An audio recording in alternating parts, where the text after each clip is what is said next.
Good morning. This is Chris from Worthington Home. Eric and I are on our way to Palmer, Massachusetts to do some thrifting. Lots of viewers have suggested that we check it out, and we finally have a chance to do that. So we're on our way, and we can't wait to get there. Let's go.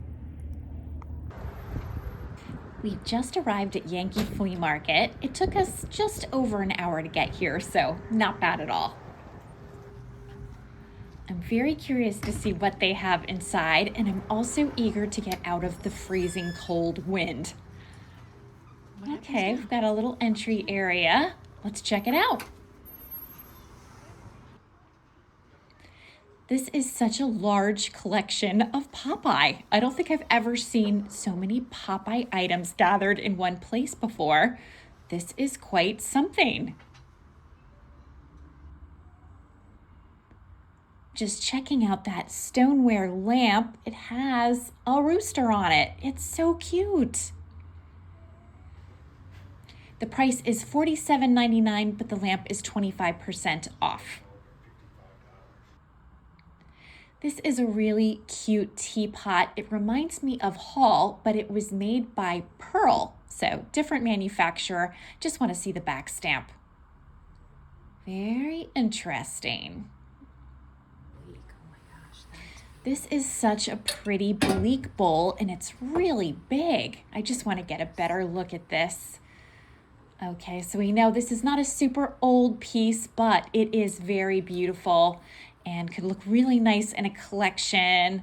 They want $44.99 for this. It's very pretty. I like this crock very much. It's signed J. Davis. It's got interesting houses on it and that tree.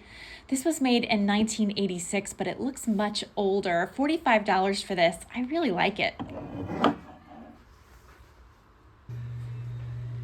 I've run into this Heisey bird on a nest many times. I've not often seen it in blue, but it's a really pretty piece. $25.99 for this.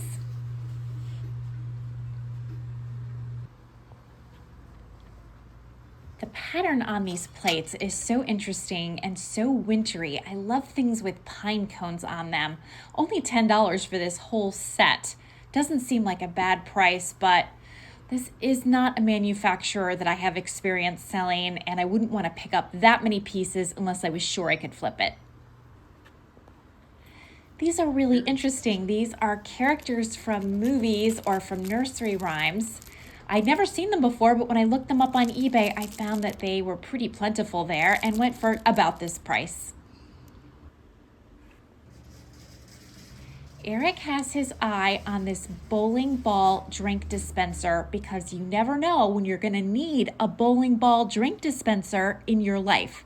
And if the need arises, he's going to want to be prepared for it. Here he is getting a better look at this piece. He wants to make sure all of the parts are there and everything is in working order. So he's just doing his Eric thing of finagling this piece and just carefully checking it. He's also going to check his phone. I like this rooster tollware picture in the background. The painting on it is really nice. Let me see if I can find the tag. $65 for this. I really like it. I see some Port Marion. It's always so nice to see Port Marion. What is with the black schmutz? I'm not sure that comes off. $35 for this bowl. I happen to already have it in my collection, and I also have this quiche plate as well.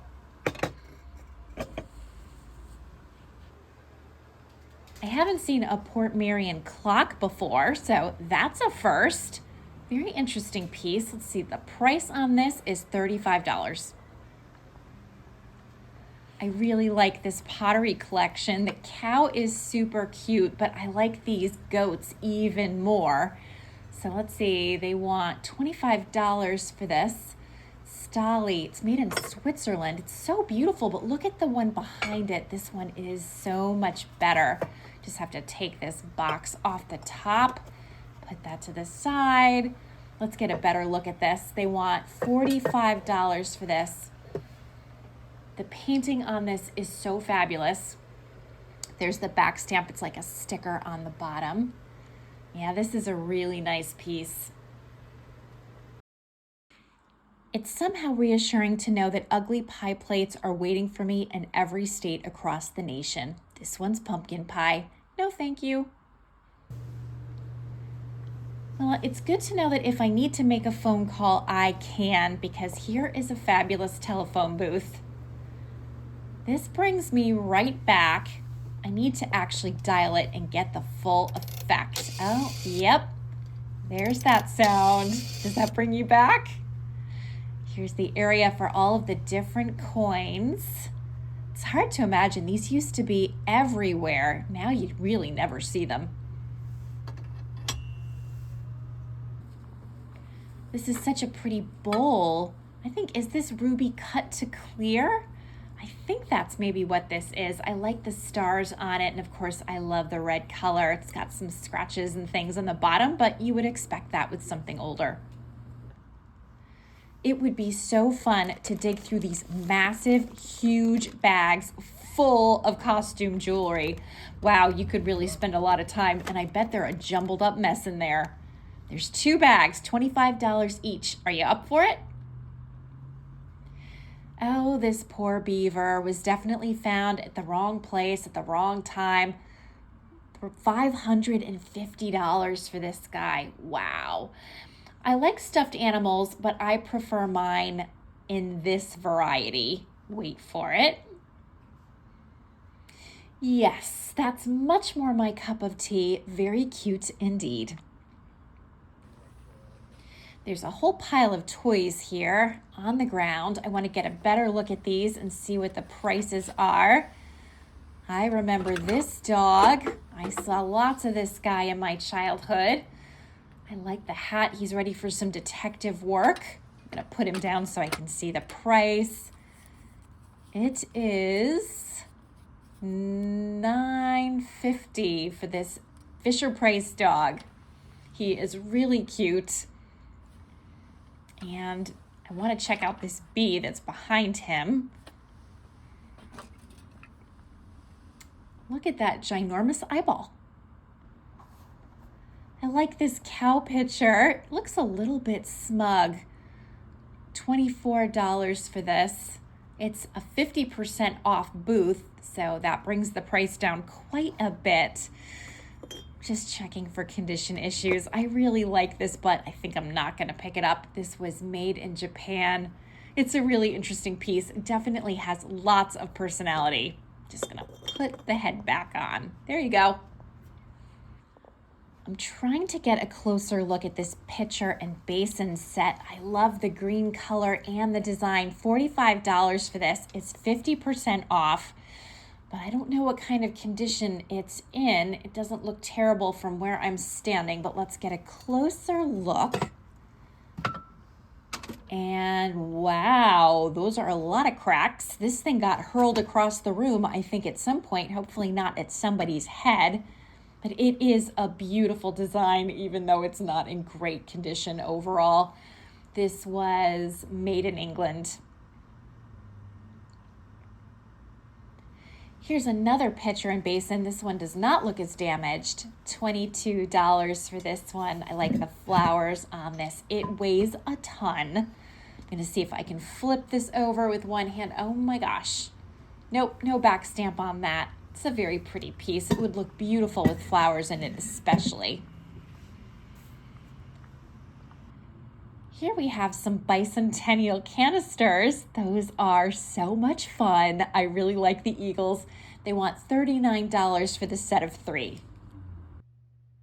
What are you looking at?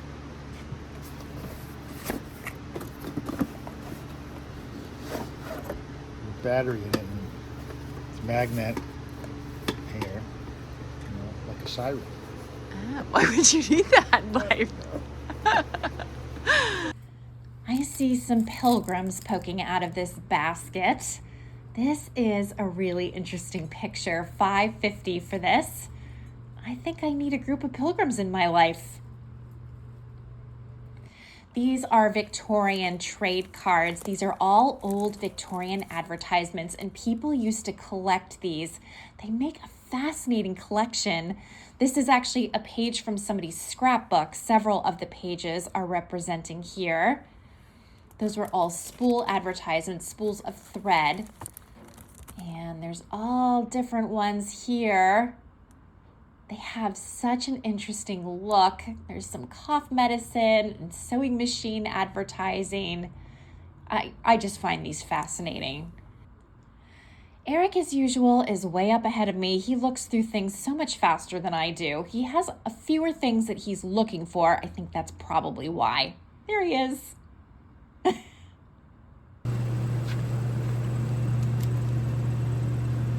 see it on.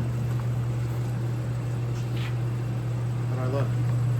I think you look pretty good. You're ready to go work in the rice fields. Or rice paddies. Or wherever the heck rice grows. This place is huge and it keeps going on and on and on. So much to see. Here's another beautiful Belique bowl. This one is $40 and it's 20% off. This is an older one than the last one we saw before. It's really beautiful, but I don't know where I would put it. Pretty piece. All right, you'll never guess what Eric bought. It's so subtle and hidden from view, but it's time to go. We're going back out into the freezing cold. Oh, that wind just hits you right outside the door. We're moving on to our next destination.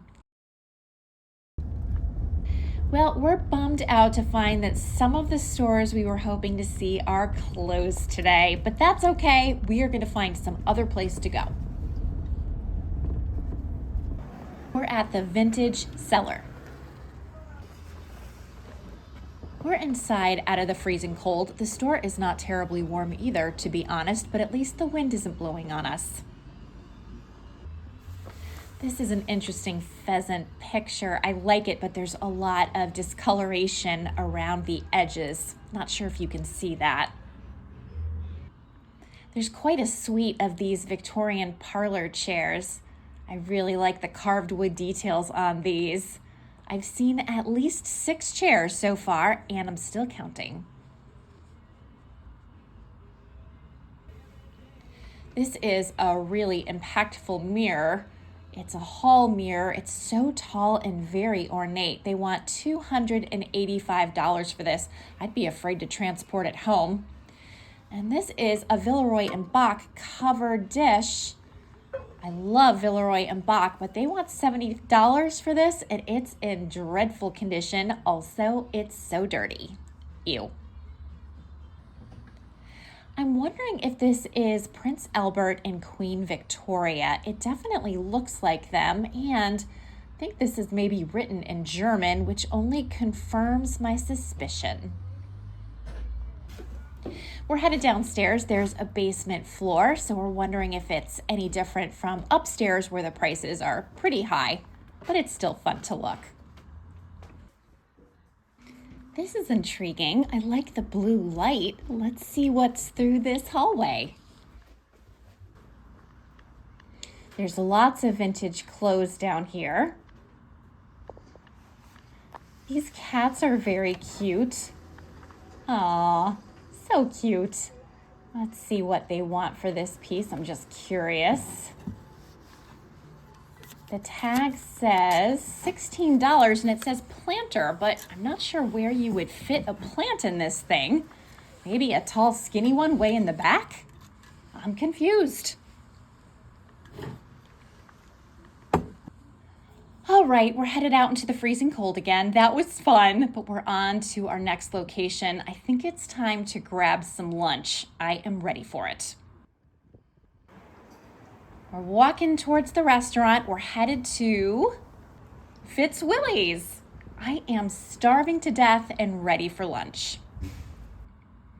Here we are. I don't know why I look so cross-eyed or why Eric looks like he's imitating the Fonz, but here we are. We're having a great day, and we're just going to pretend this is a flattering photo. We're stopping at Cooley Dickinson Hospice thrift store. This is a teeny tiny store, but it's on the way home. There's a little bit of home decor here. These are pretty plates. They look hand painted. These were made in Germany. There's a lot of clear glass here, definitely tons of clothes. This is a pretty cup and saucer. This is Windsor ware made by Johnson Brothers, England. Very pretty, but there's not too much to see here, so we're gonna move on. No trip is complete without an obligatory stop to Goodwill, so let's do it.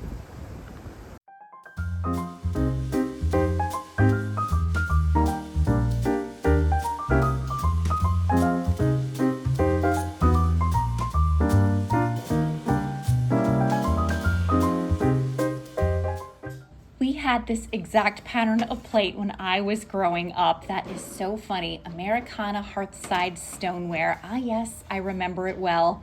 Excuse the glove. I'm channeling my inner Dr. Lori. Leave me a comment if you know the reference. My hands are so cold. I'll take the gloves off in a minute. I know I look like a cat burglar. Yikes. I like these little cat bowls. I have a big cat bowl like this. It's so silly. I might get these for $1.99. I don't know. I'll put them in the cart and think about it. How about that? This is Haul, and it's a shame because it's cracked inside and it's missing its lid. They want $4.99 for this, but this poor guy is shot. I know this. This is Lennox Temperware. You can hardly give this stuff away, if I'm honest with you. I have 2 pieces on my eBay store where they've been for like 10,000 years. I'm just checking out this teapot. It does not feel expensive. This was made in China. Oh boy, Goodwill is pretty picked over today. These strawberries are cute. This was made by Avon in 1978. There's some corn on the cob plates. I'm always a big fan of corn on the cob plates. This plate seems like it's bleeding. What's with the red pen? Hello? I'm not digging this like marker all over the front of everything. This is a beautiful Limoges plate, despite the red marker. Yep, there's the back stamp. I'm not up for orphan plates, but that is a beautiful pattern. These are really nice Mikasa plates, but they are covered in utensil marks. So Eric is kindly digging through them for me only because his eyesight is so much better than mine. He's much quicker at finding flaws. I don't want to pick up damaged plates, so this is a little bit disappointing. This is a pretty set as well. It's interesting with this sort of limeish green. Dell ring, does that say? I'm not even sure. They're interesting. This is also a very pretty plate. This one was made in China. Oh, these are Haul. That's a shame the teacups are missing. That would have been such a fun find if they had been here. What the heck is this? It's very random and from China. This is an interesting beaded parrot. It looks like it's laughing at me. It's saying, ha ha, there's nothing at Goodwill for you today. I'm checking out these candlestick holders with the handle. $2.99 for that one. I don't think I want to pay $2.99 for it. These are cute too with the wooden handles. $2.99 for those. I think I'll leave them. I like this cow collapsible basket. I've picked up pieces like this in the past. It looks like it's in good shape. I'm not seeing any problems with the paint. I'm not seeing any cracks or damage on this. I really like the bell on it. This is actually an option. This piece would have been a cute find if it hadn't been for all the damage on the tops of the trees. Looks like this was stored badly. All right, that was interesting, and now we are headed back towards home. We had a busy day, but we had a fun day.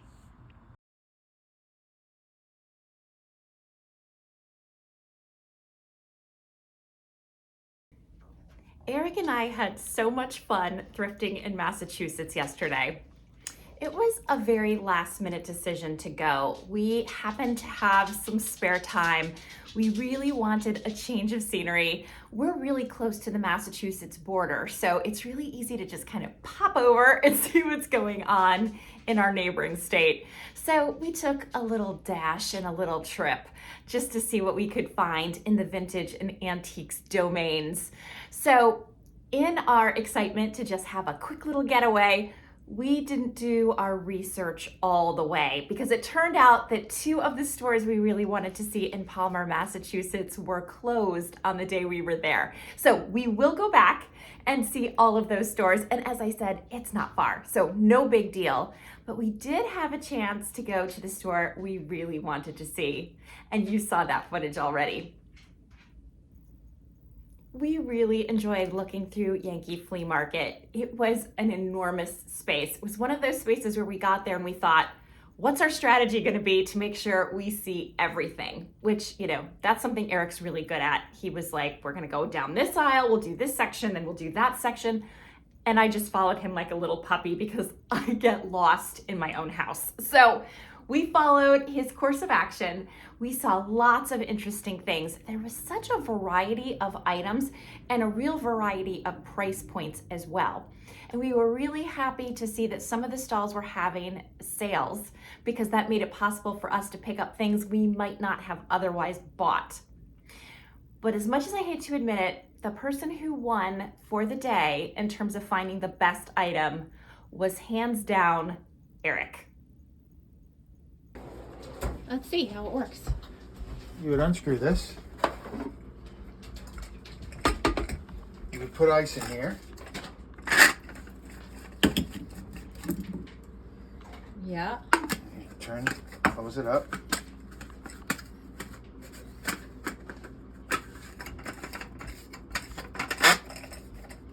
Pour your fluid, beer, some sort of juice, punch, fill it up. Put your ice in here so it keeps it cold. Yeah. Put that nice and tight. Yeah. Here I'm gonna have a little, like maybe a label or something went there. Bowling ball, here's the lanes, here's the gutters, here's the holes. Holes for the fingers. Oh yeah, like the bowling ball holes. Yeah. Oh yeah. And then here you fill yourself up a drink of whatever. Very nice. And it seals, there's no drips. So that's the purchase of the day. $49, 50% off, $24.50. Very nice. And how much does this sell for on eBay? I've seen them go from 85 to 150. Depends on if this is an advertising. I've seen ones that say Bud Light on it, different logos. This is more of a generic, you get the bowling ball effect, but. So yeah, I would figure 85, let's say 75 to 125. And what do you plan to do with it? I'm gonna keep it. I'm gonna get make a little sign or get some vinyl and make a little label or something there. And clean it up, put it in the barn, and maybe make some punch. And we have punch when we play cards. Look at that. Nice find. I think so. I didn't pick up a lot of things at Yankee Flea Market. There were lots of interesting things. I was not really in the market for a lot of stuff. There was nothing in that moment that really took my breath away or anything that I felt like I had to have. But I found a couple of interesting things that I thought I could use in one way or another. So in no particular order, I'm going to show you this very large red and white vase that I think has a really interesting look. It makes me think of mid-century modern in many ways, but I think it would fit in many different kinds of decor. And it also just, I don't know, it's having a funny like 4th of July kind of feeling. Like I kept looking at things and thinking that would look nice for the 4th of July. I think it's just because it's winter in Connecticut and I'm missing the sunshine. So thinking of the 4th of July, I don't know, gives me a hope of sunnier days. Whatever the reason, I really liked this. You can see the bottom here. There's no maker mark, but you can see I believe that's a broken off and polished pontil. So I thought this was really interesting. It was $14, but it was 50% off. So I thought this would be great. So I will resell this one way or the other, either on eBay or in my booth space, but I thought it was a really fun find. Continuing with that 4th of July feeling, this was definitely making me think of the 4th of July. Obviously we have the red, white, and blue. It's a patriotic little thermos. Come on, so cute. So this was made by Thermos Serve. It was $10. I got it for $5 because it was 50% off.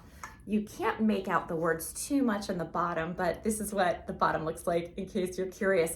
And I actually haven't even opened this. Oh, so it's missing the top piece, but that's okay because I really thought primarily this might be fun to decorate for 4th of July. So either in my own house or in the booth space, I just thought, why not? The other thing I picked up that I really liked, and I wish I could have found the whole set. This is just a little orphan piece from a set of canisters that would have been on somebody's kitchen counter. It has this great blue and green lid. I love the daisies. Again, with the cheerful, this poor winter girl is needing flowers and color in her world. This was made by Lillian Vernon, so this isn't a super old guy, but I thought it was really sweet. I saw comparable prices for sets of these canisters going well over $100. This is just a single piece, but I think it could be pretty for so many uses. Definitely, you could still have it in a kitchen holding all kinds of things. You could use it in a bathroom to hold some supplies, cotton balls and Q-tips and all that kind of stuff. This would really be pretty in any space, even just as a decorative piece and a pop of color. So yeah, I thought it was a good pickup. So I told you I had 4th of July on my mind, but I had other holidays on my mind as well, I guess, because I found this awesome pilgrim picture and I had to have it, and I am keeping this. So I think I'm actually gonna put this down on the table so I can show it to you in a little bit more detail because I think it's really cute. Here it is. So you can see it's in protective plastic. I would take this off once I have a frame situation for it, but it's called, let me show you this. The Perry Pictures, $13.39, extra size, Pilgrims Going to Church. And I just thought this would be so pretty, maybe on my hutch around Thanksgiving time. I have 2 really large scale pilgrim pictures that I love, and this seemed like it would fit right in with that decor. I thought it had just a really interesting look about it. I love that it's kind of black and white. It's kind of moody looking. The pilgrims have very expressive looks on their faces. So I'm sure I'll be able to find a frame for this, and I'll be really glad to have it next Thanksgiving. The last thing I picked up at Yankee Flea Market was this page out of a Victorian scrapbook. And this is really limited in terms of value because these are old advertising cards, but you can't see the back anymore because it's been pasted into this book, which is a shame. But I thought it was interesting anyway. I've sold a whole bunch of Victorian advertising trade cards. It was hard to let them go. This one is damaged. But they have some nice value. And I thought because this one was sort of compromised by being glued down, it would be safe for me to keep because I'm not really leaving money on the table here. And I just think they're really interesting. I'll show you the back side. Again, this was a page out of a scrapbook. So the person who made what must have been this beautiful scrapbook also had these flowers pasted into it. I think they're really cute. Let's get a closer look at this girl. I would have loved to have seen this scrapbook back in the day because I bet it was really interesting. There were a few pages available. I picked the one I liked the best. I really liked this girl who looks like Red Riding Hood to me. And I also really liked these little kids that look totally freaked out because why not? Let's delve a bit deeper into Victorian trade cards because I think they're so interesting. Victorian trade cards are an early form of collectible advertising. They came into widespread use after the Civil War, although they were around as early as the 1700s. The advent of lithography in the 1870s absolutely transformed the advertising industry. Suddenly, it was possible to efficiently and cheaply produce color prints. The result was that merchants and manufacturers began to increasingly use trade cards to promote their products. Trade cards were usually about the size of a postcard, but they contained as much detail as a large-scale poster. They usually had a colorful illustration on one side and an ad on the other. There were custom cards used to promote a specific product and stock cards which could be used for any product. Some of these included medicines, sewing items, farm equipment, seeds, perfume. There are too many to name. And I read that some of the most popular brands included Clark's Thread, Lydia E. Pinkham's Vegetable Compound, which sounds disgusting, and Arbuckle Coffee.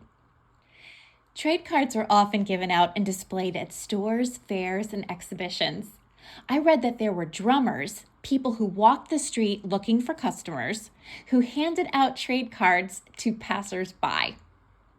Trade cards used different kinds of themes and images to appeal to customers. They depicted humorous situations, romanticized versions of daily life, or were just cute in general, featuring children, animals, and nostalgic scenes. Some cards were designed as part of a series in an effort to encourage customers to buy more products to complete the set. This proved to be particularly effective marketing. There is no question that trade cards played an important part in building brand recognition and customer loyalty. By the 1880s, it became popular to collect, trade, and display Victorian trade cards.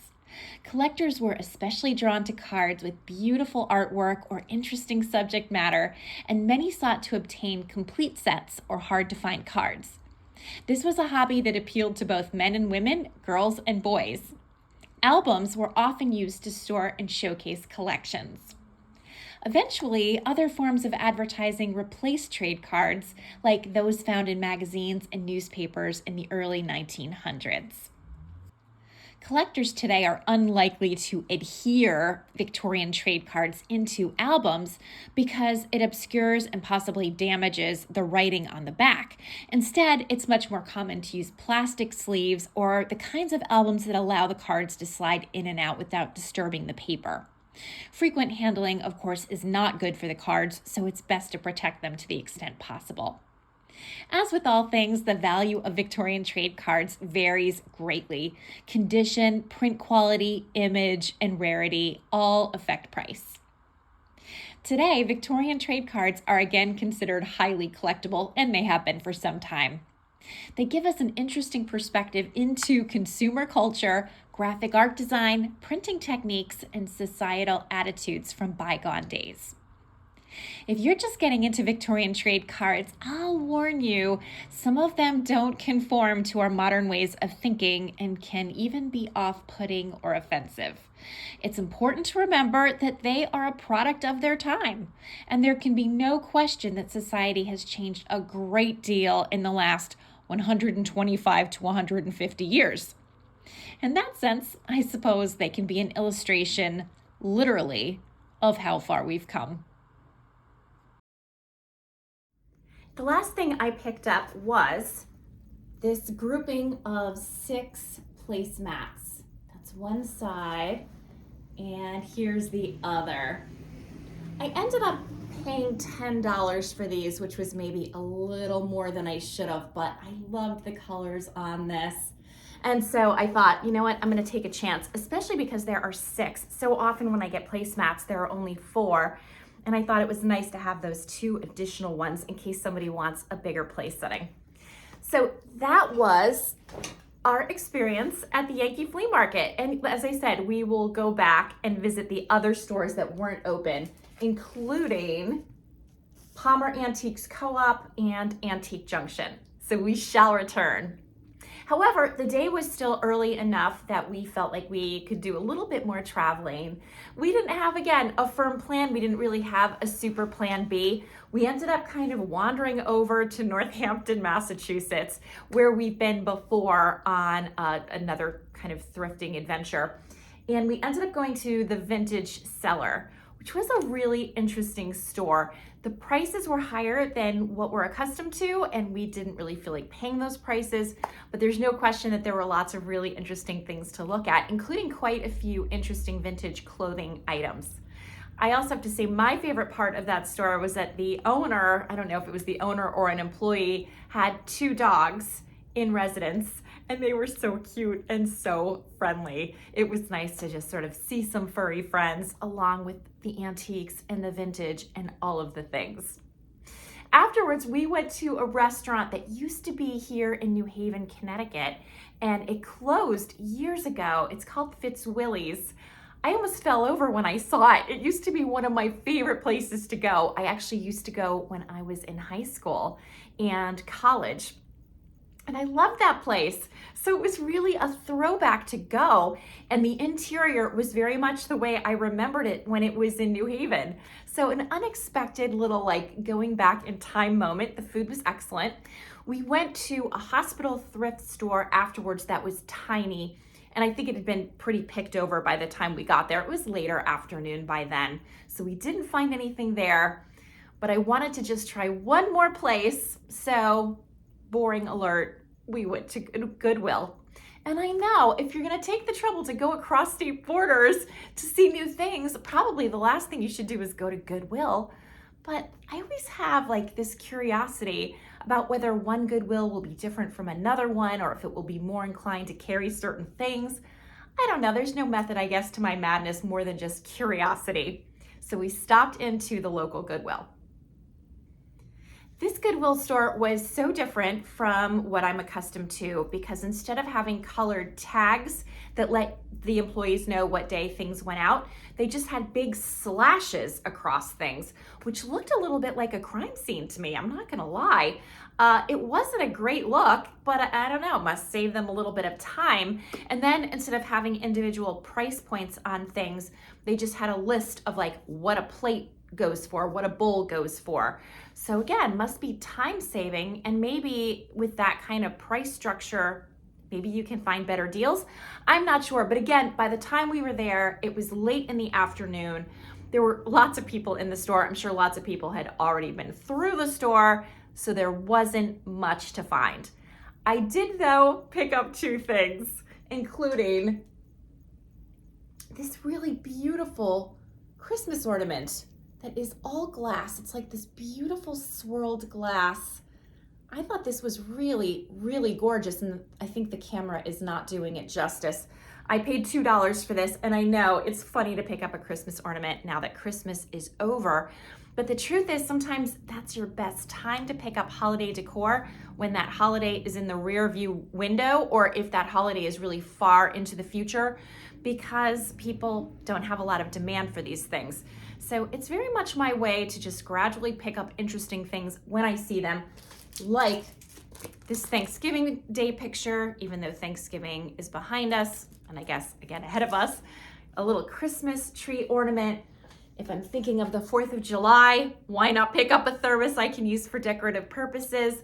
It's always good just to have your eye out, and I think if you're gonna be a successful thrifter, you have to be very adaptable. You would have a hard time, I think, if you go into a thrift store and say, today I'm only gonna buy mugs, I'm only gonna buy throw blankets, I'm only gonna buy gravy boats, whatever you're in the market for, because thrifting just doesn't work that way. You find what's there and you buy what you think is really excellent for your home or really good for resale.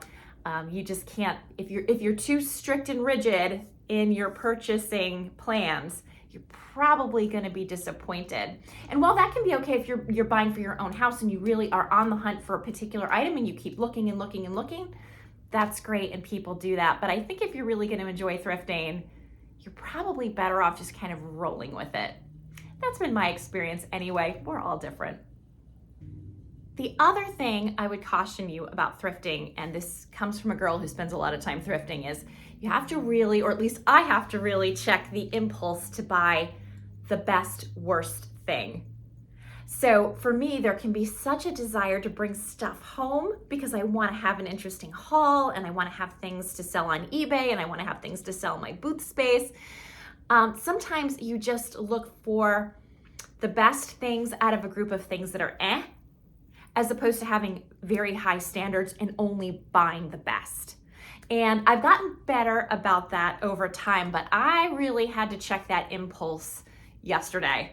And I think that's because I wasn't finding a lot of stuff. And well, again, it's really fun to look, and we had a fantastic day. It's also really compelling to bring home, again, a lot of stuff. I'm a reseller and a collector. So there were some Mikasa dishes, for instance, that were a nice pattern and definitely had some resale potential. But the truth is, they were just not in good enough condition. They had a lot of utensil marks. Eric, with his eagle eyes, went through each plate. I asked him to.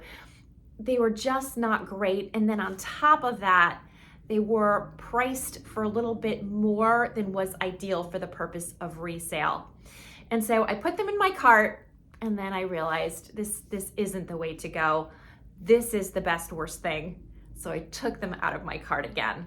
And I'm glad that I had that much discipline because, like I said, the idea of having a nice big haul is always really tempting, but fun is over when you have to list a bunch of subpar things and then store them in your limited storage space for way too long. So lesson learned, and I'm glad ultimately I was able to correct course.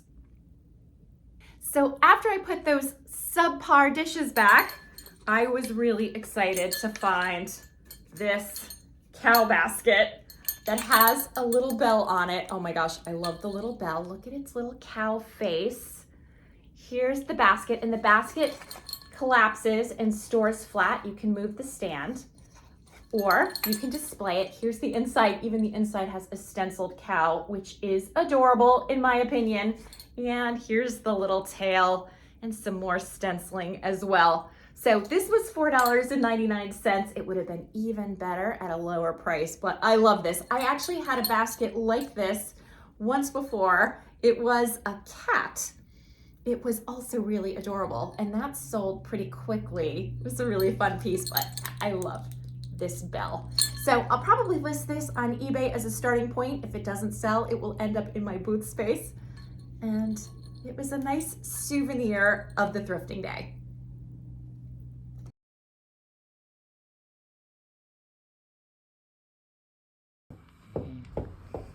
I have an important message from Licorice. She wants you to know that there are two kinds of YouTubers. There are the kinds who record their closing remarks on time and in an organized fashion, and then there are YouTubers who get caught up in all the chaos and simply forget to do it. You can decide which kind I am. The main thing is that this dog loves me anyway, and for that much, I am grateful. So I hope you enjoyed this video that took us a little bit out of the state of Connecticut. I hope you enjoyed seeing some new places and checking out my vintage haul. Wherever you are and whatever you're doing, I hope you're having a great day. Please subscribe if you haven't already. And above all else, I hope to see you next time. Bye for now.